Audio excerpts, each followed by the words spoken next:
People have been living in what is now Saskatoon for at least 8,000 years. The earliest inhabitants were related to historic Algonquin-speaking groups, and Métis hunted in the area. The urban form of the city began in 1890 when the Qu'Appelle, Longland, and Saskatchewan Railway arrived. Saskatoon became a city in 1906 with the amalgamation of the three original communities of Saskatoon, Nutana, and Riversdale. Fastest growing city. The population reached 12,000 by 1911 and more than doubled again by 1921. The city was initially built around a public transportation system, and there was a time when 90% of the population lived within a quarter mile of a streetcar line. An immigration boom following the Second World War saw the city reach 100,000 people by the early 1960s. Expansion of the mining industry helped to stabilize the local economy and maintain prosperity through the latter half of the 20th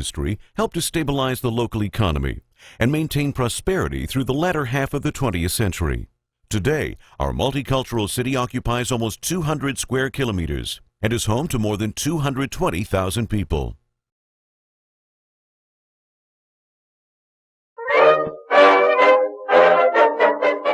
Built during the Great Depression and funded by all three levels of government, the Broadway Bridge was a relief project intended to provide work for unemployed married men in Saskatoon. Construction began with excavations for Pier No. 1 on the downtown riverbank on December 15, 1931. The bridge opened to traffic on November 11, 1932. In between, 1,593 men worked on the project, earning a total of $324,000. or about $200 each. They worked in shifts, 24 hours a day, 7 days a week, without pause through rain, wind, and blizzard through Christmas and holidays. The city hired Len Hilliard, a local commercial photographer, to document the project in a series of photographs and this short film. In 1963, city engineer E.J. Cole wrote a short narrative for the film, from which this script is adapted. The photographs, film, and Ernie Cole's narrative are all at the City of Saskatoon archives. We begin sometime in early 1932 with Harold McIver Weir, Assistant City Engineer. It's impossible to say for certain who these others are, wandering around in front of the field offices on Spadina Crescent, where Friendship Park is today. Even the identity of this fellow here with the pipe remains a mystery, despite the considerable amount of screen time he gets. Instead, we have to wait for the arrival of R.J. Arend, Jim to his friends, the general contractor on the Broadway Bridge project. Next up is Jack McKenzie, the engineer in charge of the design, who was Dean of Engineering at the University of Saskatchewan and clearly a playful fellow. Construction began on December 15th and went on at a furious pace. By mid-February, Piers 1 and 2, counting from the downtown side, were finished. This catwalk was for men moving the huge wheelbarrows full of concrete from the mixing shed on the downtown side to whichever pier was being poured. Next up, we have the dapper Wally Foss, resident engineer on the project for the City of Saskatoon.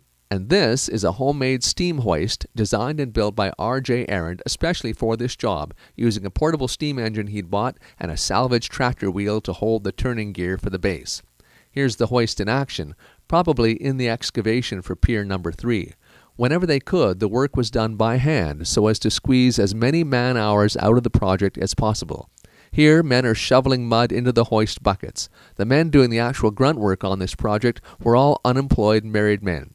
During the Great Depression, unemployment relief of most kinds was limited to married men. If you were single or a woman, you were mostly out of luck when it came to relief. Reportedly, the only single man on the bridge project was Howard Douglas, an engineer employed by Arend. Next, we have Wally Foss with Merv Carson, a surveyor who worked for the City of Saskatoon. Probably what they're doing here is pumping water out of one of the excavations. And this is R.B. McLeod, a local contractor, along with an assortment of dignitaries, including the Mayor of Saskatoon, Ed Underwood, himself an engineer. Here's another shot of our Arend, the general contractor, followed by George Wheaton in his trademark cap, who worked for Arend. Next up is John McDougall, a city councillor who sat on the Public Works Committee, and he's followed by Rupert Wentz of Wentz's Lumber, which supplied the 1.5 million feet of lumber used in the construction. Now here we see the steam pile driver pounding down the sheet piles for one of the cofferdams. Clearly, the site was awash with touring dignitaries on this particular day, most of them unidentifiable, but probably city councillors and local businessmen. One familiar face here, Mr. James Stevenson with his wife. Stevenson was a well-known Saskatoon lawyer and at that time president of the Board of Trade. And here's Jim Tucker, who also sat on City Council, followed by Stevenson again, and finally by John East, founder of John East Ironworks in Saskatoon, who appears to have a great deal to say. Next up, we've got scenes showing the excavation and pouring of one of the piers. This is the part the arches rest on it, and it begins with the building of a cofferdam to divert the water around the construction area, then the digging of a deep excavation all the way into the dense, rocky till that lies below the riverbed, and the building of forms to pour the concrete into. Here we see men working down inside the form for pier number 3 as the concrete begins to flow. And we know the precise date for this, in fact, February 26, 1932. Here the men are pouring concrete from wheelbarrows down the chutes into the form. As the work progresses, the form will be built up higher and higher until it looks like this, the form around the completed pier number 4, with Nutana in the background. Hoardings were built around the forms and steam was pumped into them to keep the concrete from freezing while it set during the winter. Here the camera has moved on to Pier 4 and is looking back to number 3, where they are still busily pouring concrete. It took about 20,000 cubic yards of concrete to build the Broadway Bridge, not including the sidewalks and other construction on either side of the riverbanks. It was all hauled by men with wheelbarrows. 20,000 cubic yards is a lot of wheelbarrows. Here we are looking back toward Nutana. You can see the completed cofferdam where a new pier will soon be built. Above that, to the right, is a series of descending culverts which mark the path of an extensive drainage system that was being built to help stabilize the riverbank and prevent erosion. At the top of the bank, you can just see a streetcar making the turn down the long hill where it will cross over the traffic bridge and into downtown. Here you can see workers studying the steel reinforcing bars for the arches on one of the piers, probably number 4. Here we see water being pumped out of a cofferdam. They did sometimes leak. Pier 3 caused particular problems. The cofferdam around it broke 13 times before they were finished, setting the construction for that pier back considerably. Here's another look at the steam hammer driving cofferdam sheet piling. Note the lack of ear protection on the part of the fellow working the steam hammer, not what you'd see on a work site today.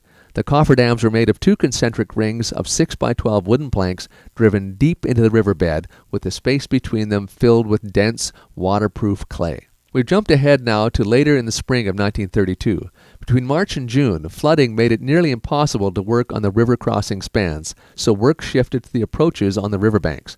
The camera is panning across the bridge from the downtown side. Here you can see a view across to Nutana, and this is the old Spadina Crescent Rink, home of the Saskatoon Quakers, which was torn down to make way for the bridge roadways on the downtown side. It was replaced some years later by the Arena Rink in River Landing. Now we're looking across the line of piers to Nutana and the old water tower behind the fire hall where the hose and hydrant is now. The nearly completed north approach span with the completed first arch ring. There was severe flooding that year, with the water peaking on June 8th at a height of 23 feet within inches of the tops of the piers. June 8th was the only day on which work on the Broadway Bridge halted. In those days, the South Saskatchewan River experienced significant changes in height and speed over the course of the year. The building of the Saskatoon Weir at 33rd Street in 1939, which broadened the stream and slowed it down as it passed through the city, and, more significantly, the Gardner Dam in the 1960s, went a long way toward taming this part of the South Saskatchewan, while waste heat from the Queen Elizabeth Power Plant, which was built in the 1950s, ensured that the river here would never freeze solid again. And just to give you more of an idea of the height of the flood, you can see here that the river has completely inundated the catwalk that the men were using to pour cement. We've jumped ahead considerably now to the middle of October 1932. The bridge is nearing completion. The arches and decorative balustrades are finished, and crews are busy laying the streetcar tracks and constructing the light standards. There were record low temperatures that October of 1932. For 3 days and 4 nights, crews had to run hot water over the newly poured parts of the bridge decking to keep it from freezing while it set. The sidewalks were covered with tar paper and a layer of hot sand to keep them from freezing, while the concrete handrails were wrapped in tar paper and insulated with manure. A double row of streetcar tracks was added to the bridge to connect Nutana with the downtown. Here you can see a truck dumping asphalt, which is raked out and then leveled with a steamroller. This part of the work was done by the City of Saskatoon Engineering Department. The concrete for the bridge deck was poured about the 18th of October, and the asphalt work was done about October 24th, which, Ernie Cole tells us, is quite late in the season for this kind of work. The decision to move the streetcar line to the Broadway Bridge was made relatively late, in the summer of 1932.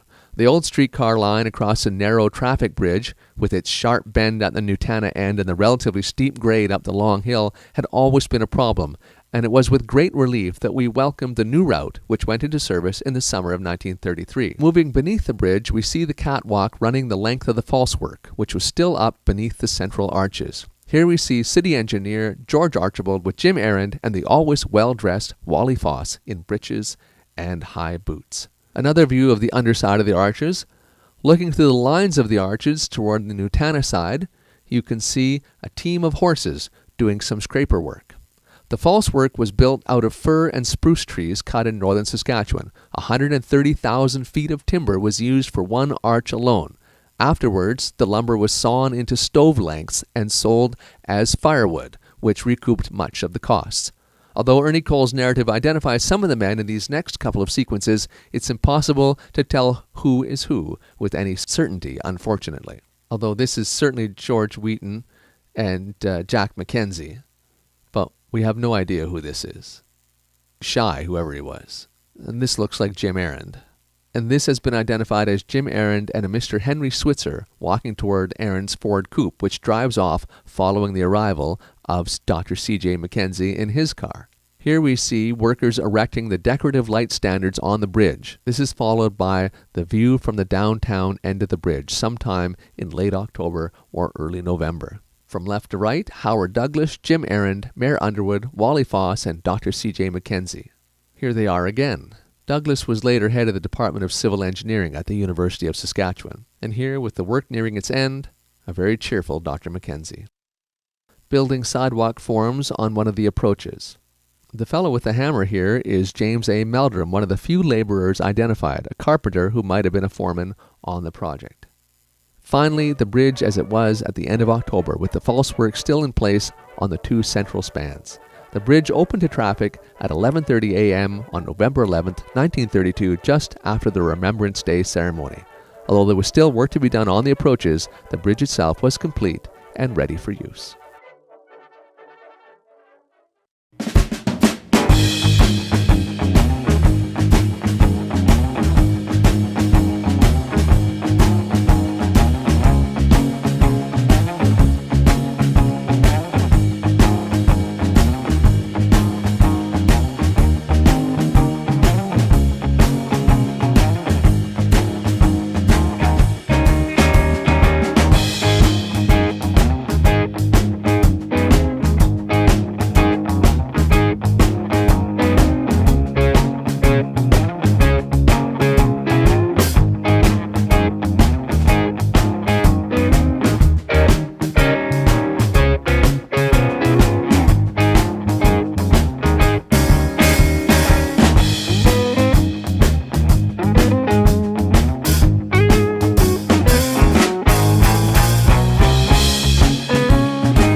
So we're down here at River Landing, and we're going to talk about the history of River Landing.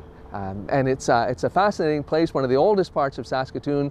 But you know, Saskatoon starts on the other side of the river. It's not till 1890 when the railway comes. They build the railway on the way from Regina to Prince Albert, and they cross the river right here in Saskatoon, right here in front of us here, where the Sid Buckwell Bridge is today. So that's the site of Saskatoon's original first bridge, built in 1890, and it crossed the river, and they built their station downtown.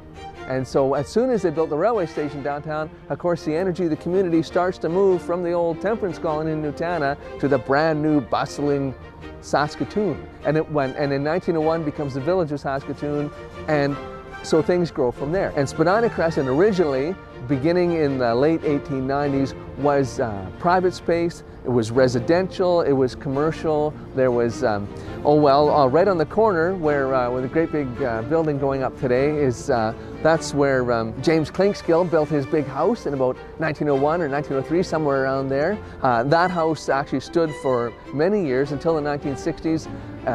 Klinkskill sold it in 1911 to become the Saskatoon Armories. So it was the officers' mess for the Saskatoon Armories, which used to be right at the corner of 3rd Avenue and Spadina Crescent. There were a number of residential buildings along there, a couple of large houses, a big, very pretty boarding house was along there. Knox Church, the first Knox Church was built along this stretch of Spadina in the 1890s. And then over time, the neighborhood changed a little bit. By the teens and the 1920s, 19th Street, the south side of 19th Street, and kind of filtering down into Spadina became Saskatoon's Chinatown. There were all sorts of Chinese groceries, and the offices of the Chinese Nationalist League were there, and a lot of residences, and so they called it Chinatown. By the late 1920s, the city felt that this area was being underutilized and that it was kind of falling apart, and they rebuilt it as a public space. And so the first building to go in there was the Saskatoon Technical Collegiate. That later became the Gathercole Building, which was the offices of the Public School Board. You had other things along this area. The Legion was there on 19th Street from the late 1920s until it was demolished in the 2000s when they were building River Landing. So, and of course the other addition to River Landing is right behind me, and that's the traffic bridge. Opened on October 10th, 1907, probably one of the most important days in Saskatoon's history. Back in the day, people would walk back and forth on the railway bridge, which is dangerous because, you know, trains. And so in 1905 or so, the people living in Nutana, the people living in Saskatoon said, we should build a bridge across the river for cars and wagons and people, and so they did. And so that was a traffic bridge. And of course, you know, that bridge we had to tear down because, you know, it got old, and so we built a brand new one, but it looks a lot like the old one. It's very pretty and a little bit wider too, so a little bit less scary. In 1937, they built the Saskatoon Arena. It's 1937, it's really the worst year of the Great Depression in Saskatoon, and there's these two guys talking over lunch, and they decide what Saskatoon needs more than anything else in the whole world right now is a 365-day-a-year indoor ice rink.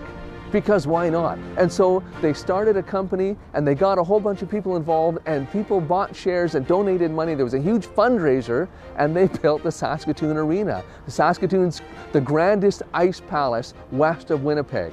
A newspaper called it when it opened in 1937. And this was, if you wanted to watch a hockey game, or you wanted to go to the Knights of Columbus games, indoor games held there every year, or you wanted to see a concert, this was where you went. So the building behind us is the pump house, which was built as part of Saskatoon's powerhouse, power generating station. There's actually two segments to it. The tower right in the back there was built as part of the 1911 Saskatoon Powerhouse, and then the structure in front was built later on when the Saskatoon Powerhouse became the Saskatchewan Power Corporation's A.L. Coal Power Plant. And what they do is suck river water up to use it to cool the turbines for the power generating station.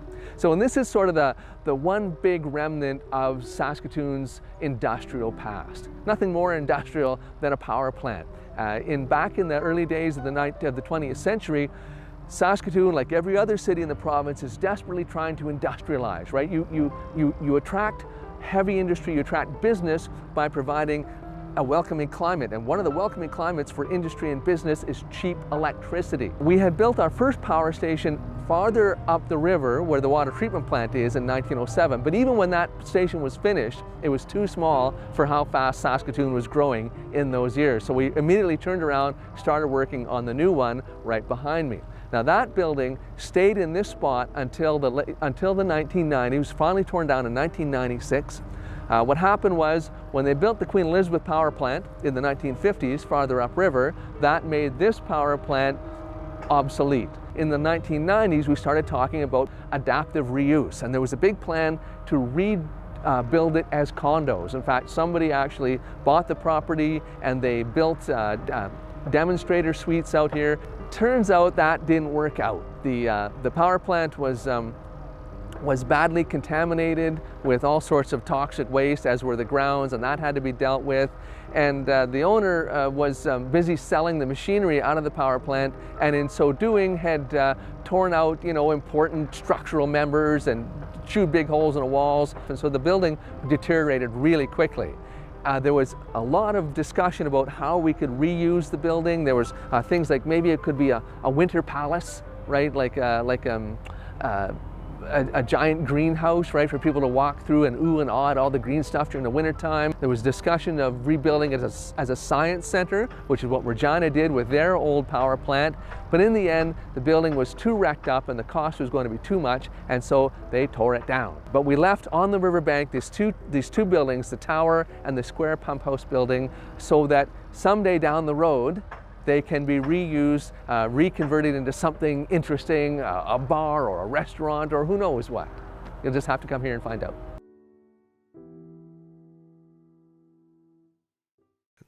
The Royal Train came to Saskatoon on June 3, 1939. 110,000 people came to Saskatoon to see them. The city was a sea of red, white, and blue, particularly downtown on 2nd Avenue.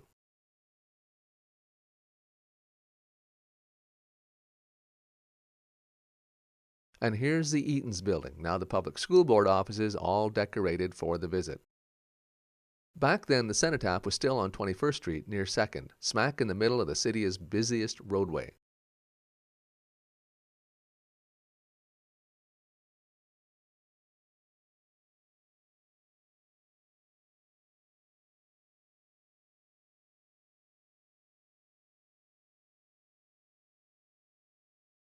Fire Hall Number 1. Note the open cab fire trucks. We didn't get our first closed cab truck in Saskatoon until the 1950s.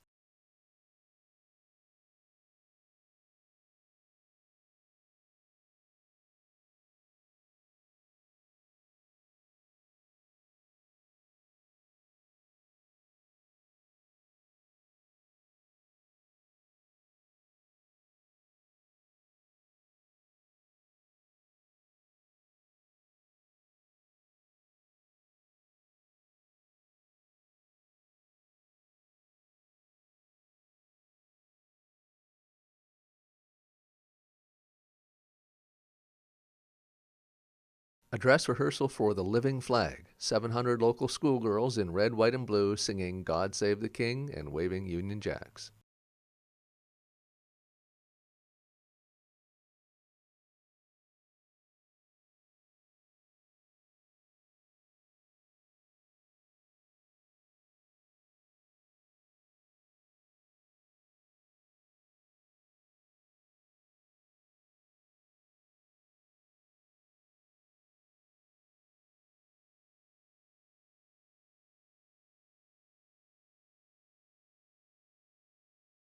A local girl all dressed up for the visit. This may be John Mill's wife, Ethel.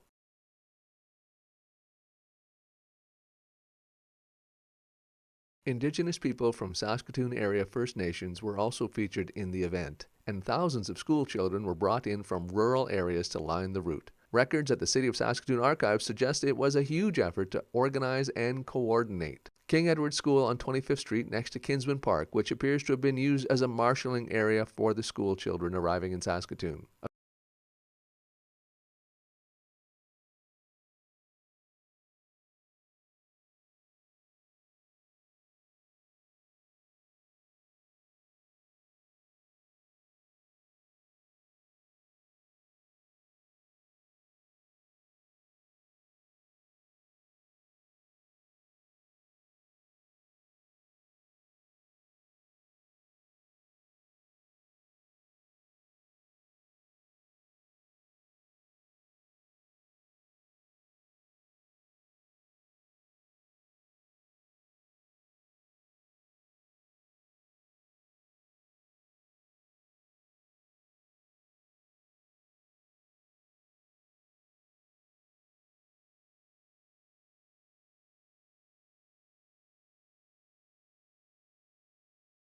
The Queen City Boys Concert Band up from Regina going up to the front of City Hall on 23rd Street where City Hall Square is now. In the background we can see captive German guns from the Great War flanking the doors of City Hall. During the Second World War, these guns were melted down for their steel as part of the war effort. Of the several guns brought to Saskatoon after 1918, the one in front of Hugh Cairns Armory might be the only one left. John Mills coached a marching band for many years and had a fondness for them. Like flowers, images of marching bands are a recurring theme in the Mills collection.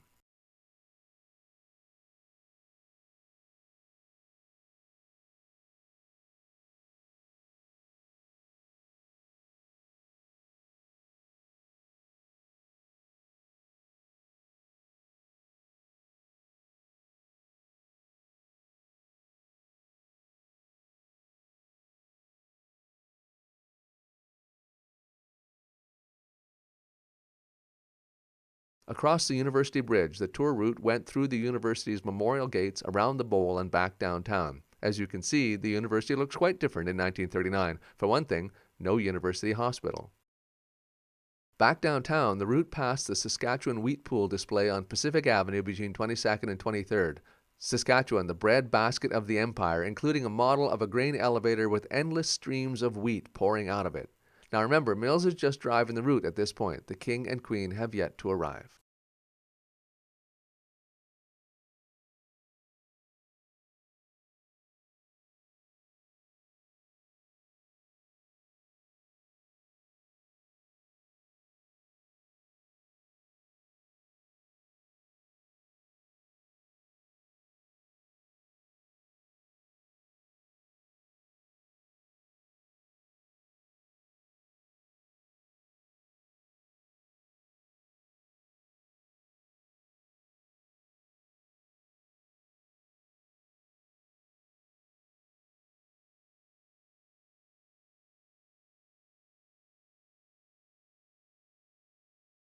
Finally, the Royal train pulls in at 2:20 p.m.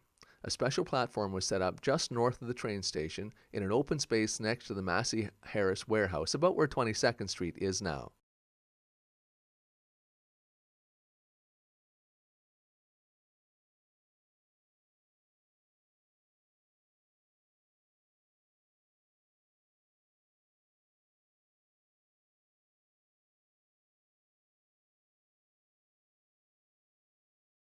The visit starts with a review of the Saskatoon Light Infantry Honor Guard by the King, as well as presentation of flowers to the Queen by a local girl.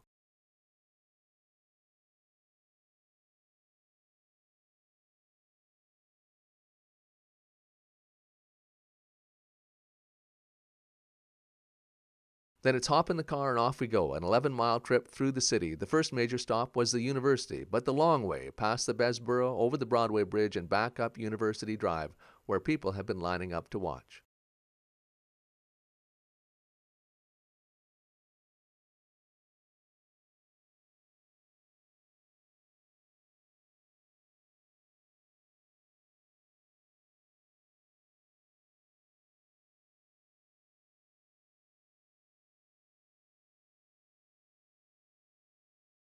Here we are back at the university gates.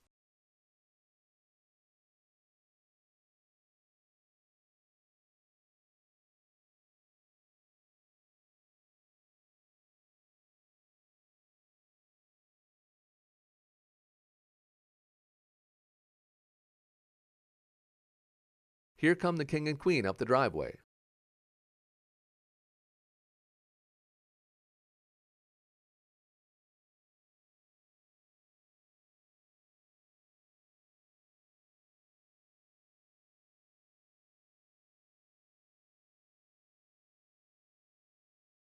And here they come back again. Then a little spin down College Drive.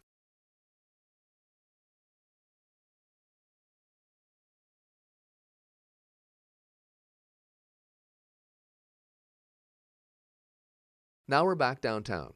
This takes us ahead to the very end of the tour. After the university, the royal couple drove all the way out to the Saskatoon Sanatorium on Avenue K South, where the patients lined the driveway in their cots to see them go by. On the way, the motorcade also passed an encampment of 1,000 First Nations people. And here's the living flag in action.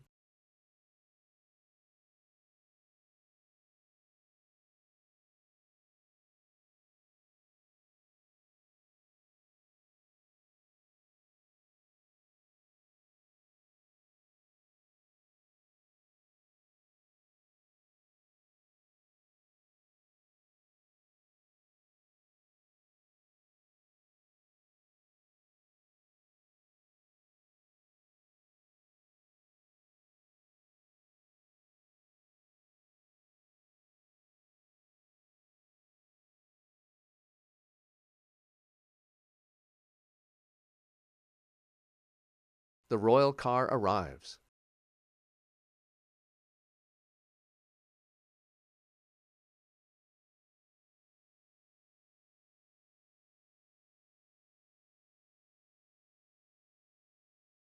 Now the king and queen sign the city's visitors book.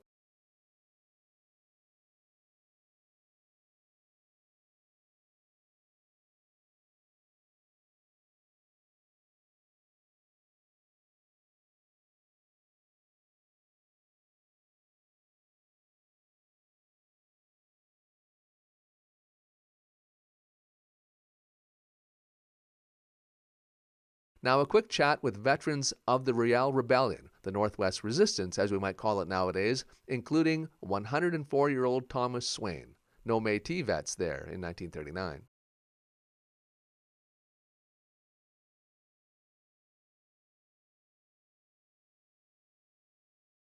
That's Mr. Swain on the left, the shorter gentleman, and the vaguely uncomfortable-looking fellow in the top hat is Saskatoon's Mayor, Carl Niederost.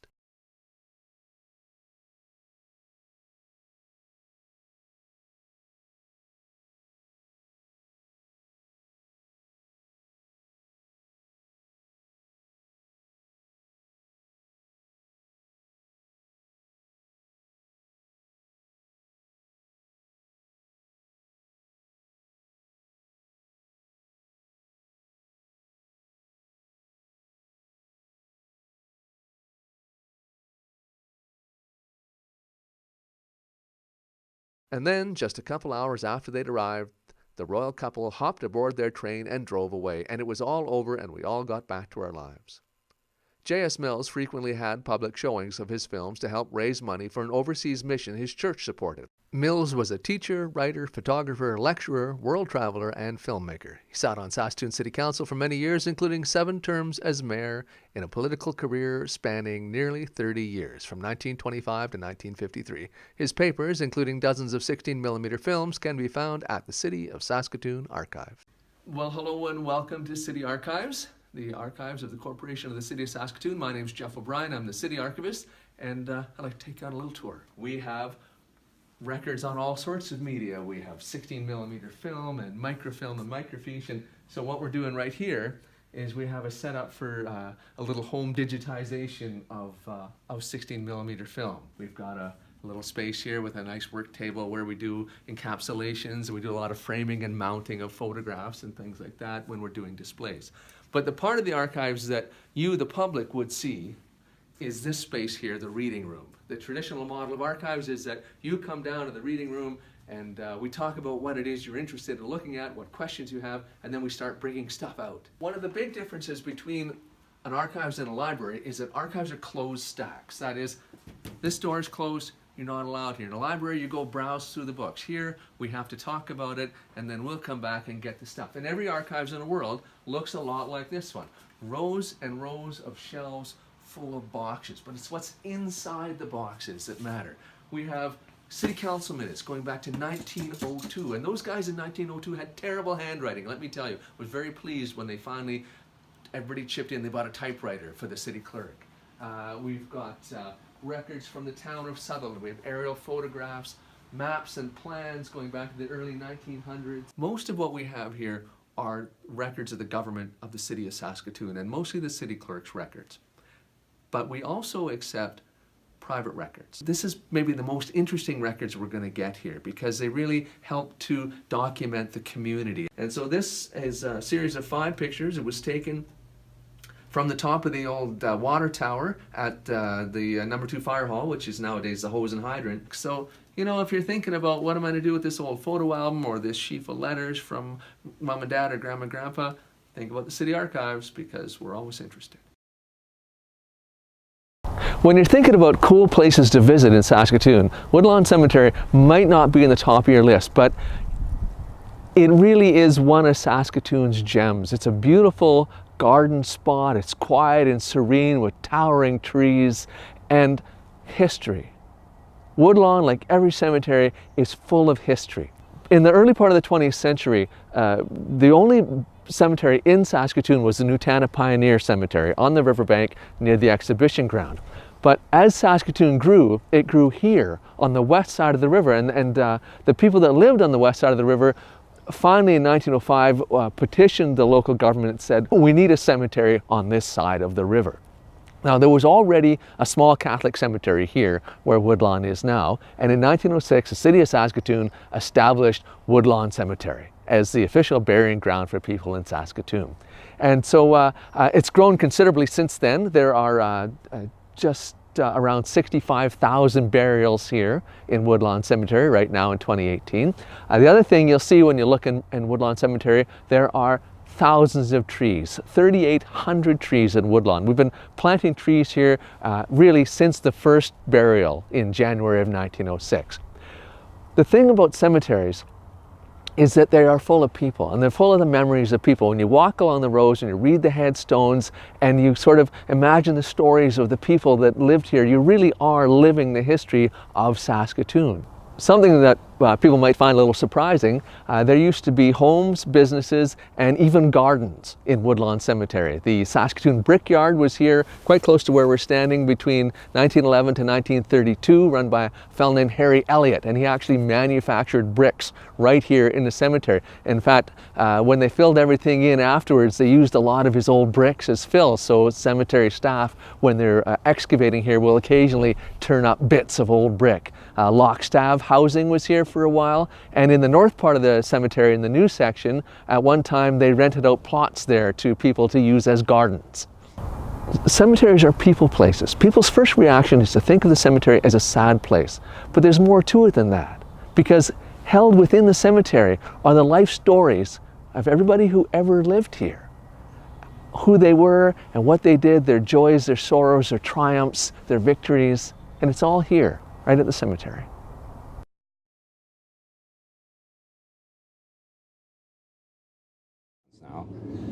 Who was the biggest A&W operator in Canada, and this was one of his managers that wanted to get out and get into his own business, and we went together, and I put up 10 and he put up 5, and away we went, and it was a lot of fun. Business boomed for A&W, and soon 2 other Saskatoon locations were up and running. Dog and Suds also had 3 locations going, and its popularity took off like a rocket. We had 30% increase almost year per year. You know, it was just phenomenal. Dog and Suds in Saskatoon was the highest volume in North America. And oddly enough, Lloyd Quist and Harvey Smith was involved at the time. They had about the busiest A&W. And it was only because we're both promoting, you know, we're trying to outdo each other. And of course, when you do that, I think you're giving people value and so on, you know, so that's how the business picked up all the time.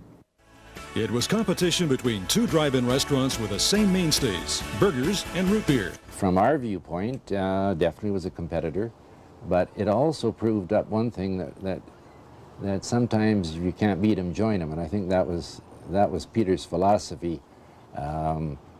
If you're an island unto yourself, then you have to have all the drawing power to be able to attract clients. But if you give them an alternative and get them out there in their cars, which happened in droves in the 50s, that there was spin-off for all of us. Like when we first started, you know, there was a few cars came, and then more cars came.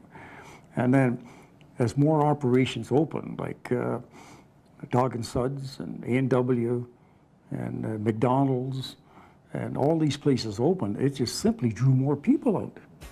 The Nighthawk and later the Dog and Suds were right next door to the El Rancho. That created more of a draw to the area, but Peter Golf and Joe Young gained in other ways too. We used to help each other. You'd run out of certain parts of food and you'd help them, and if we got out, they'd help us. You know, run short of change, you go over there, and if they were short of change, they come see us. No, it was a good feeling. There was never any hard feelings, and there still is even today. Peter Golf and I are very good friends. Peter Golf began offering franchises for Dog and Suds in other Canadian cities. By 1962, there were 12 to 14 in Canada. In North America, about 400. Meanwhile, at the El Rancho, business was so good that more space had to be added year after year. In 6 years, we added 6 pieces on. So it became quite a nice little spot. After about 6 years or so, we decided that we were going to put up a really nice big operation, and Patrick Construction built us a very, very nice big restaurant, and we had 17 stalls through the drive-through, which was unheard of. You know, most people had 1 or 2 stalls. So we were running 2.5, 3 cars a minute through that window. To Joe Young's knowledge, his was the first in Canada to use speakers. Getting an order this new way might have been efficient, but the personal touch was lost. Car hops would be missed. Around 1970, the Youngs were all ready to erect another building and put a single item on the menu: Colonel Sanders' Kentucky Fried Chicken. In which the process seals in all the natural juices, and that added to the fact that we use 9 to 10-week-old broilers just gives you about the best dang finger-licking chicken I think you could ever hope to eat.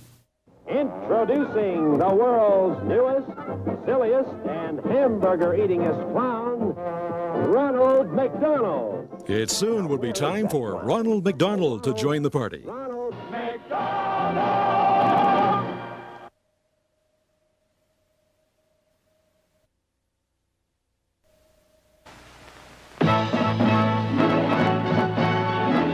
Grab a bucket and mop. Ronald McDonald was a latecomer to Saskatchewan. In 1967, the first Canadian McDonald's opened in Richmond, BC, and it wasn't until 1970 that the Golden Arches appeared in Saskatoon. By then, too late for drive-ins, it was drive-through. It was a new chapter in fast food and strong competition. At that time, we couldn't afford to buy the most expensive properties in Saskatoon, so we had to be very careful the location that we picked. And we picked this location not only from the point of view that it would be good going in because we knew the volume was there, but over the long pull it was going to continue to be better and better and better as every year went by. And then we ended up building Wildwood, which also accommodates the traffic here. McDonald's may have been a formidable competitor, but what about those 2 original fast food pioneers on the Strip? They had some new ideas to keep them in the game. It was always a dream of Joe Young to build a large, fine dining restaurant. In 1979, he opened a dining establishment styled after a grain elevator and using a prairie antique theme. The granary has since been rebuilt and put further back on the lot to allow for further development of the property. Daughter Debbie and her husband Remy manage the granary through their own company, Concept Foods. And back at El Rancho Food Services head office, It was a lot of hard work in that. You know, it was tough, but when you like what you're doing and satisfying the people, we had so many people coming, we had to get food out to them that you didn't have time to get tired. today, sons Ron, Ken, Gord, and daughter Kathy run the family KFC business. They operate 6 franchises in rural locations in Saskatchewan, 6 in Saskatoon, and 1 in Manitoba. Peter Golf, the entrepreneur who started to build his success on hamburgers in a small shack 44 years ago, is still into hamburgers and on the same site on 8th Street. Still hamburgers, still the same location, but there the similarity ends. Just when Peter Golf thought he had done enough in restaurants for a lifetime, a friend told him about something brand new, Fuddruckers. My friend Bill made it sound so good, says, Peter, you have to see it. We drive to buildings, and I walk in and I see this place, it looks so different. I've never seen anything like it before. So I said, I have to do one more. And after 40 years, Emma continues to run her DQ on its original 8th Street site.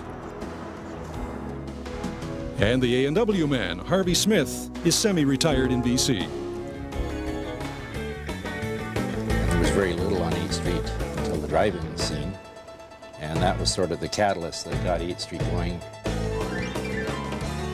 I would say for sure the drive-ins played a big role. And it was an interesting period of time. What I recall of the cars was the Strip to be on. Geez, I never thought that place would ever go. I thought, nobody's going to come out there and sit in their cars. But boy, they did.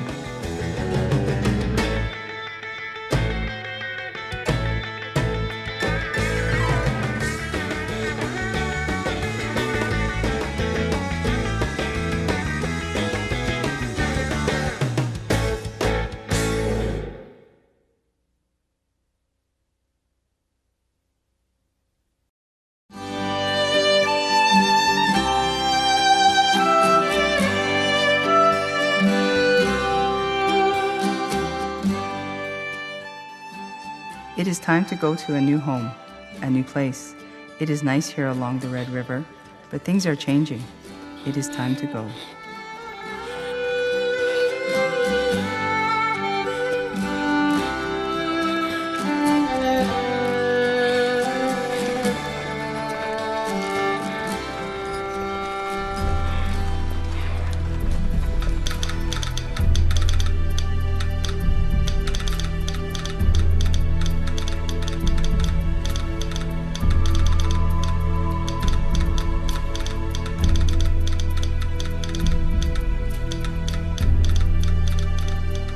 My husband has been gone for a month, searching for buffalo. I'm afraid he has been hurt or cannot find them. I hear that the Redcoats are coming from Fort Carlton Trading Post.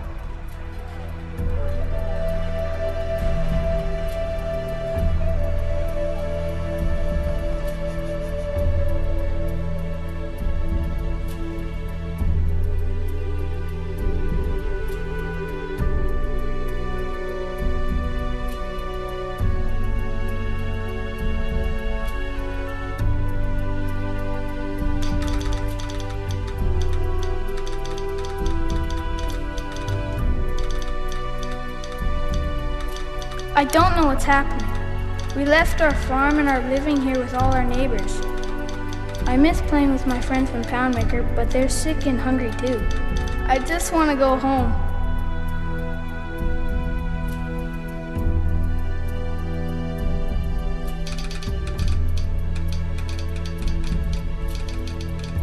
When white men were few in this land, I gave them my hand in friendship. Never did I order any one of my people to one act of violence against a white man. My tribe is hiding in the hills and trees, afraid of your government. The old and feeble ones who've done no wrong will perish when the cold moon comes. Cannot the men who speak for the white mother send a pardon to my tribe and send them help?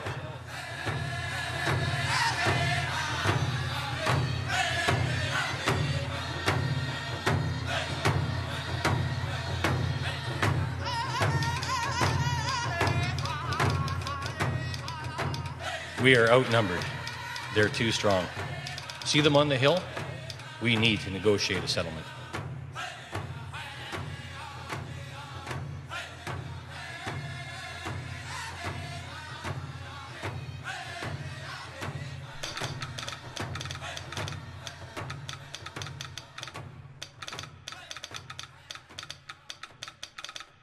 The men fought hard today, standing tall and proud. Our rifle pits will be here to remind us forever of our people, our home, and our future.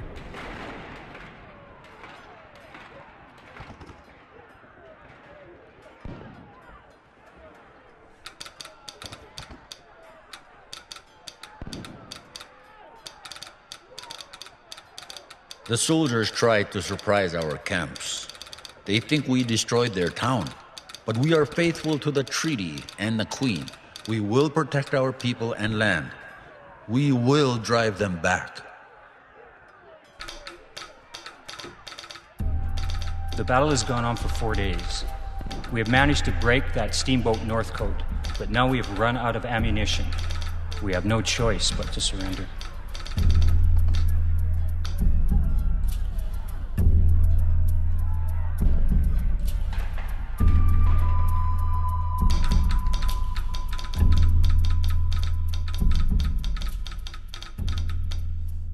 We have traveled over 500 miles with wagons, cannons, men, and horses. We will advance now, secure the hostages from Fort Pitt, and end this here and now.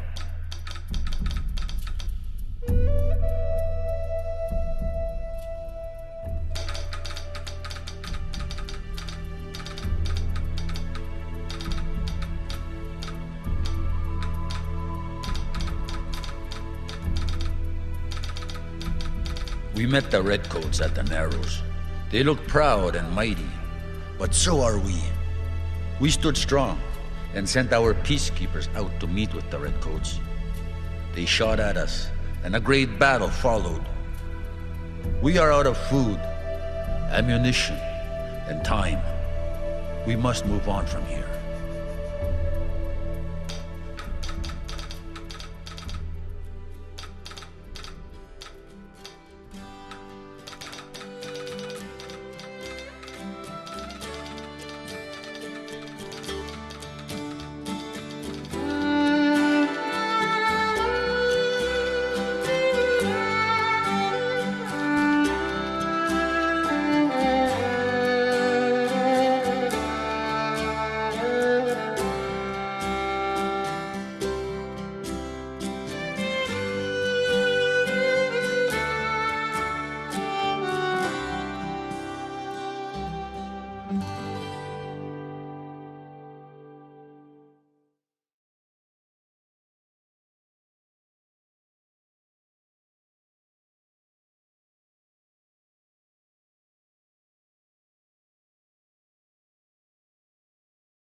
The Western Development Museum is the keeper of Saskatchewan's collective heritage.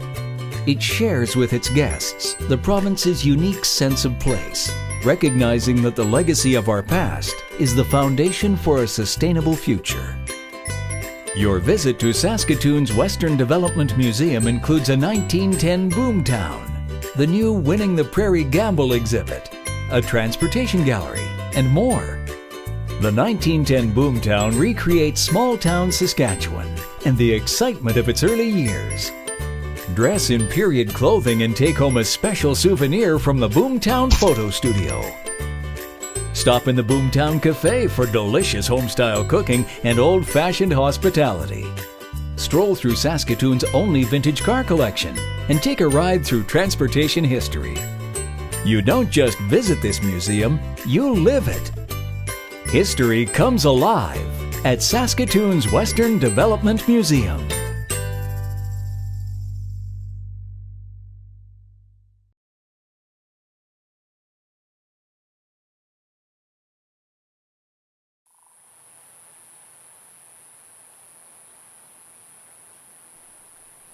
At first glance, this flat, barren land leaves little to the mind's eye. As that day breaks, look closer, and before you, like a mirage, appears an oasis. This small, sheltered valley was the gathering place for those seeking peace of mind. Year after year, First Peoples from many nations made the trek to this sacred place on the banks of the South Saskatchewan River for food, shelter, and to live in harmony. With archaeological evidence dating back over 6,000 years, this site, Wanuskewin Heritage Park, was designated a National Heritage Site in 1986. Wanuskewin, or Wanuskewin in Cree, means being at peace with oneself. With the park's natural beauty and a history predating the Great Pyramids by 8,000 years, this truly is a magical gathering place.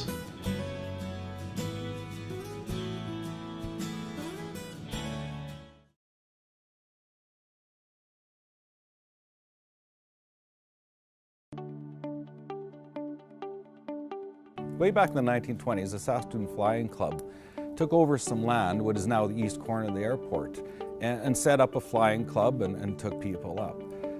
Of course, at that time, air travel was a big mystery.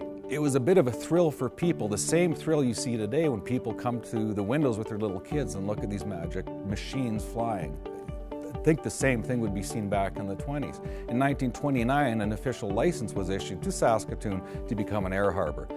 In the 1950s, a true airport, if you will, was developed. Formal runways, taxiways, in fact, what you see now was developed at that time. A terminal was constructed as activity in the commercial business increased. The 60s kind of brought a new excitement in regards to the jet age. In the 70s, a new terminal was built to handle the increased volume in air passenger traffic to and from Saskatoon. Up until the mid-90s, all airports in Canada were owned and operated by Transport Canada. In 1999, the Saskatoon Airport became a community-based airport run by the Saskatoon Airport Authority. The whole airport community is something that's special and a lot of people don't understand. But there's a belief in doing the right thing for the customer in Saskatoon, and it continues to this day, and it'll continue to grow as we expand and really understand our role and understand what our customers want, the people of Saskatoon and surrounding area. Over the years, there's been more and more people flying through Saskatoon, and because of that, we've needed to expand the size of the building. So in 2012, we undertook a major terminal redevelopment. The local architecture firm, Kindrachuk Agri, wanted to go with a very airy design that incorporated floor-to-ceiling windows so that you could really appreciate the horizons and the beautiful Saskatchewan skies that we have. The terminal expansion doubled the usable space in our facility to really allow for the future growth of the airport, and was recognized in 2015 by Airports Council International as the most improved airport in North America. The vision of the Saskatoon Airport is to be the most valued airport experience in Canada. We value, first and foremost, our people and partners that help us achieve that vision. It is really the people that provide that excellent experience to each and every customer that comes through our doors. In 2015, Saskatoon was recognized as the top airport in Canada for on-time performance, meaning we get people in and out of our community on time and on schedule. With a newly expanded terminal and an enhanced customer experience, it is time to give the Saskatoon Airport a new look. The Saskatoon Airport brand is more than a logo. It represents a change in culture, the sense of place. It is a community brand owned by not just the Airport Authority staff, but the entire community as a whole. You've arrived, SkyXE. We'll provide an uplifting experience from the time you walk through our front doors to the moment your flight takes off. So I'm Rob Lamb and I'm the CEO of the Canadian Light Source. The Canadian Light Source is the brightest light in Canada. We've been an integral part of Tourism Saskatoon since the very beginning of the Light Source back in the early 2000s. We've worked with them closely, particularly in the last couple of years when we've tried to demystify, which to most people would look like an unbelievably involved instrument. It is. It is an involved instrument. It's the most complex instrument in Canada, and it sits here in Saskatoon. And so when we want to get people to understand what it does, particularly people from out of Saskatoon, we work with Tourism Saskatoon most closely. They understand what we've got. Their job is to help us to make everybody else understand what an amazing place this is. And I think that's been the best thing about working with them, is that I don't have to explain this. They understand what I need to get out. They've actually helped us in design. They've helped us in the way that we plan this engagement across Saskatoon, across Saskatchewan, across Canada, and across the world.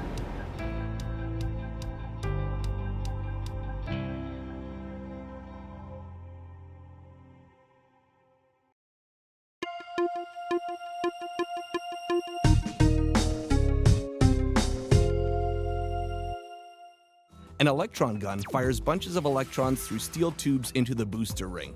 Microwave energy is then used to accelerate the electrons up to nearly the speed of light. The electron beam is then injected into the synchrotron storage ring. When the path of these high-speed, high-energy electrons is bent by magnets inside the storage ring, a natural phenomenon occurs to produce an extremely brilliant light. Beam lines capture, manipulate, and direct this light onto samples. The interaction of light with molecules in the samples allows scientists to obtain very detailed images of the molecular structure of materials, as well as a very detailed chemical analysis.